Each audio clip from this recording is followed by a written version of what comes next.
কিভাবে লগইন করে প্রোফাইল তৈরি করবেন? লগইন করতে নেক্সট বাটনে ক্লিক করুন। এবার গেট স্টার্টেড বাটনে ক্লিক করুন। আই অ্যাম এ ডক্টর এই বাটনে ক্লিক করুন। আপনার ইমেইল অ্যাড্রেস অথবা ফোন নাম্বারটি দিয়ে গেট ওটিপি বাটনে ক্লিক করুন। এখানে ওটিপি নম্বরটি লিখুন।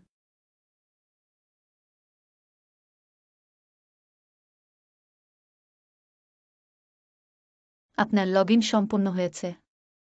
এবার প্রোফাইল তৈরির জন্য সেটিংস বাটনে ক্লিক করুন। প্রোফাইল তৈরির জন্য মাই প্রোফাইল বাটনে ক্লিক করুন। এবার আপনার প্রয়োজনীয় তথ্য পূরণ করুন।